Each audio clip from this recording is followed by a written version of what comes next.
प्रिय दर्शकों को मेरा नमस्कार। मेरा नाम है कविंद्र कुमार और आज की प्रस्तुत वीडियो में मैं आपको बताने जा रहा हूं गुरु और राहु की युति के बारे में।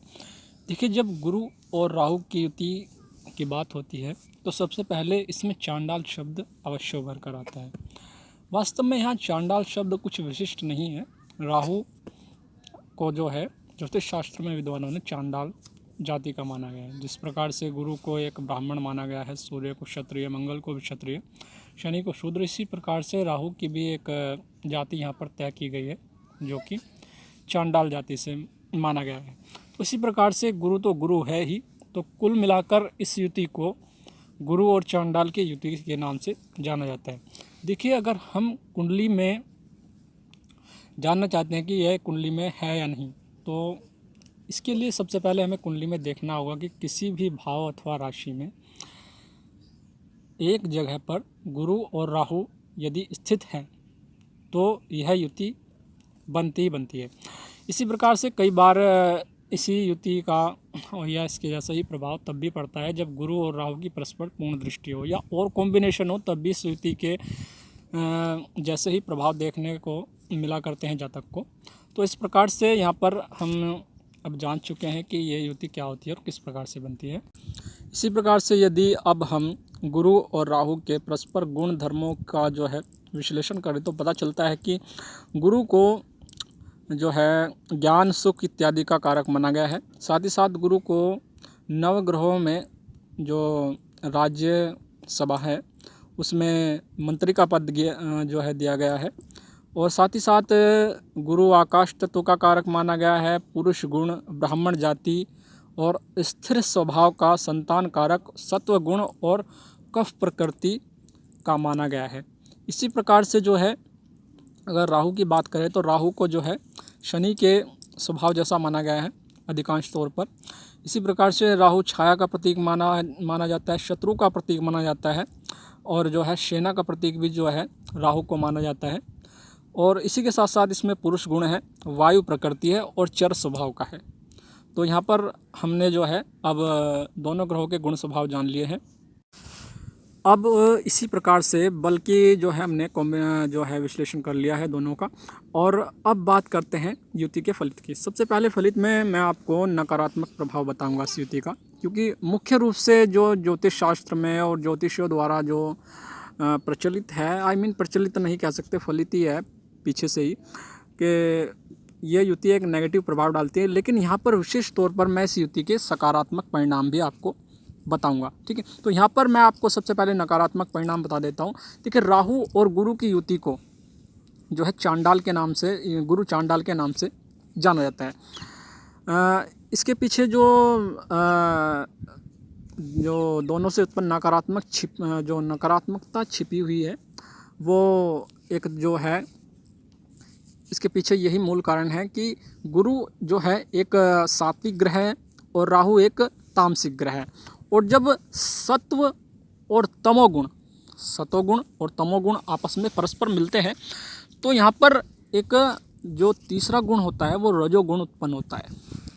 देखिए, वैसे तो गुण शास्त्रों के अनुसार 3 गुण माने गए हैं, सत, रज, तम, और ये जो है हमारे 3 गुण होते हैं। तो यहाँ पर जो गुरु होता है वो सतोगुण हो गया और राहु रजोगुण हो गया, तमोगुण। तो यहाँ पर जब सतो और तमोगुण मिलता है तो रजोगुण की उत्पत्ति होती है। तो जब रजोगुण की उत्पत्ति होती है तो ये जातक में जो है लोभ, चोरी, हिंसा, घृणा, कामुकता, राग, द्वेष इत्यादि से जो उत्पन्न होने वाली जो व्याधियां हैं और कमियां हैं, उनमें जो है जातक को घेर कर रखती हैं। इसी प्रकार से ऐसा व्यक्ति भक्ति भाव भी यदि अगर रखता है तो उसके पीछे भी जातक की एक सकाम भावना होती है, और या फिर किसी ईश्वरीय सिद्धि या फिर कोई तामसिक सिद्धि के पीछे जातक लगा रहता है। इसी प्रकार से यदि हम गुरु को एक ब्राह्मण और राहु को एक जो है निम्न स्तरीय चांडाल जाति का व्यक्ति माने और दोनों को एक जगह रखकर इनके जो है परिणामों का जो है विवेचन करें तो पता चलता है कि जब एक ब्राह्मण व्यक्ति और एक निम्न स्तरीय चांडाल जाति का व्यक्ति एक जगह स्थित होते हैं तो सबसे ज़्यादा जो नुकसान और हानि होती है वो एक ब्राह्मण की होती है, और जो सबसे ज़्यादा जो प्रोग्रेस और फ़ायदा होता है वो एक निम्न स्तरीय जाति के व्यक्ति को होता है। देखिए यहाँ पर समझने वाली बात जो है, सबसे मेन बात यही है कि जब एक ब्राह्मण किसी निम्न स्तरीय व्यक्ति के पास बैठता है तो उसके जो है संस्कार, विचार, आचार और जो भी अच्छे गुण हैं वो धीरे धीरे समाप्त होते रहते हैं, क्योंकि एक निम्न स्तरीय व्यक्ति उच्च स्तरीय व्यक्ति को जो है हर प्रकार से जो है हानि पहुंचाने का जो है प्रयास करता रहता है। वो सोचता है कि मुझे इससे कुछ ना कुछ मिलता रहे। तो यहाँ पर अगर कुल मिलाकर देखा जाए तो गुरु के ही कारकत्वों में जो है कमी आती है। जैसे कि व्यक्ति अगर इस युति से प्रभावित व्यक्ति अगर अध्यापन से या शिक्षा से जुड़ा काम करता है तो उसमें भी जातक को जो है परेशानियों का सामना करना पड़ता है, असफलताएं अधिकतर हाथ लगती हैं। और जो है अगर उच्च आधिकारिक स्तर पर ऐसा व्यक्ति काम करता है तो वहाँ पर भी जातक को कई विषमताओं का सामना करना पड़ता है। इसी प्रकार से जातक संतान के क्षेत्र में भी एक असंतोष से घिरा रहता है, क्योंकि गुरु संतान कारक होता है, वैसे मुख्य रूप से पुत्र कारक होता है। इसी प्रकार से धन कारक भी गुरु को मानते हैं, तो धन संबंधी परेशानियां भी जातक को ये देता ही देता है इस युति के अंतर्गत। और इसी के साथ साथ जो है गुरु जो होता है सुख कारक भी होता है। तो जब सुख कारक गुरु के साथ एक दुख कारक जो है राहु होता है तो ये जातक के सुख साधनों में भी एक विपत्ति और कमियां उत्पन्न कर देता है। इसी के साथ साथ यदि गुरु को देह कारक माने, देह कारक तो गलत होगा, यहाँ पर गुरु को जीव कारक माना गया है।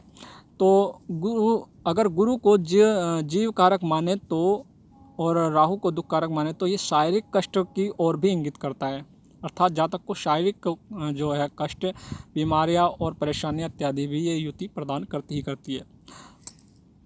इसी के साथ साथ जो है गुरु को स्थिर स्वभाव मानकर और राहु को जो है चर स्वभाव मानकर देखें तो पता चलता है कि जातक के जीवन में उतार चढ़ाव जैसी स्थितियां बनी रहती हैं।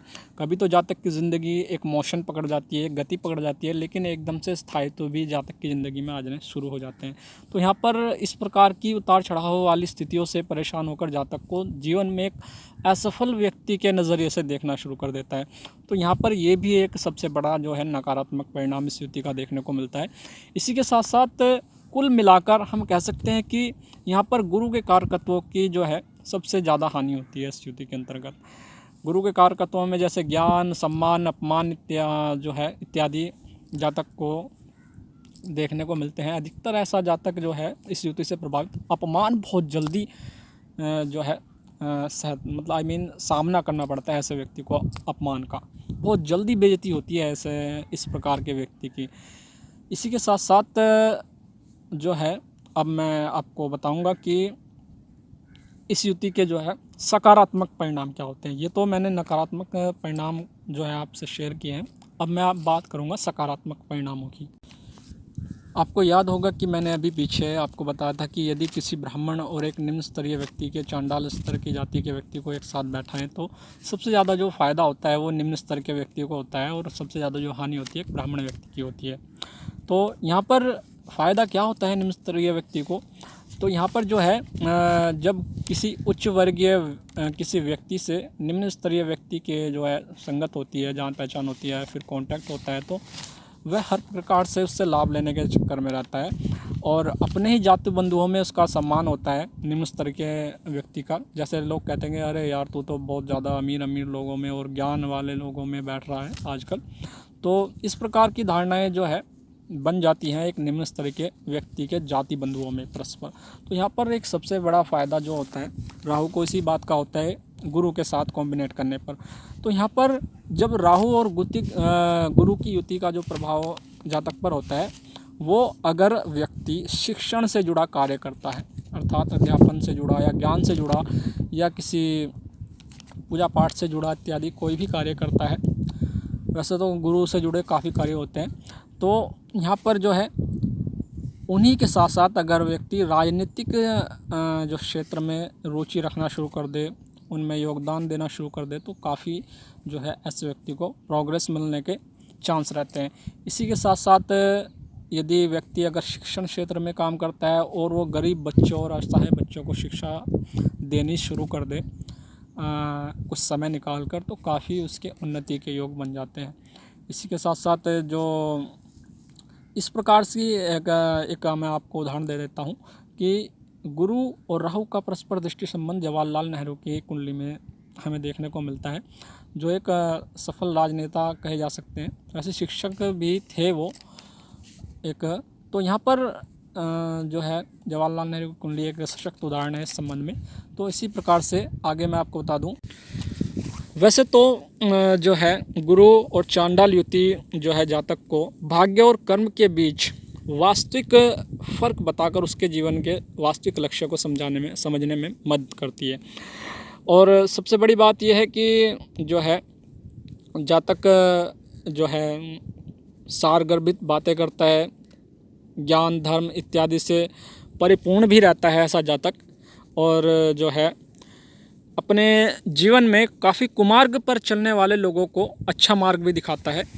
और काफ़ी जो कष्ट में कुछ लोग रहते हैं, काफ़ी परेशान रहते हैं, कुछ गरीब रहते हैं, तो उनकी सहायता और सपोर्ट और इत्यादि जो है उनका भला करने में भी लगा रहता है। इसी चक्कर में कई बार तो ऐसे जातकों पर अनाक्षेप मतलब बहुत ज़्यादा आरोप भी लग जाते हैं, ठग भी बताते हैं कुछ लोग ऐसे जातकों को।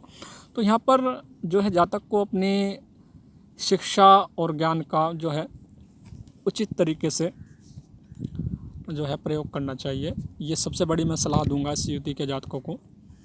गुरु और राहु की युति जो है जातक को सुख और दुख में एक समान रहने की जो है क्षमता देती है, क्योंकि जो गुरु है वो सुख कारक है और राहु दुख कारक है। इसी प्रकार से ऐसा व्यक्ति दोनों की आवश्यकताओं को समान समझकर जीवन के लक्ष्य को पूरा करता रहता है। गुरु चांडाल से इस युति से प्रभावित व्यक्ति यदि बिजली के सामान, राजनीति और इंटरनेट, लेबर, ठेकेदारी, चपरासी, फैक्ट्री, इलेक्ट्रिक क्षेत्र या वायुसेना इत्यादि से जुड़े कार्य करे तो काफ़ी सफल माना जा सकता है। इसी प्रकार से यदि गुरु चांडाल से युति से व्यक्ति से प्रभावित आदमी जो है गुरु संबंधी कार्यों में हानि पाता है, तो ऐसे व्यक्ति को चाहिए कि अपने जो गुरु से जुड़े कार्य होते हैं, गुरु के कारकत्वों से जुड़े कार्य होते हैं, उनमें राहु को निमित्त मानकर करें उन कार्यों को। और अब अंत में आपको यही कहूँगा कि गुरु और जो है राहु की युति से प्रभावित आदमी को, अर्थात गुरु चांडाल युति वाले व्यक्ति को चाहिए कि वह व्यक्ति अपने गुण, ज्ञान, संस्कार और धर्म इत्यादि का जो है उचित समय और योग्यता अनुसार प्रदर्शन करे, वरना ऐसे व्यक्ति को विषमताओं, अपमान और असफलताओं का सामना करना ही करना पड़ता है।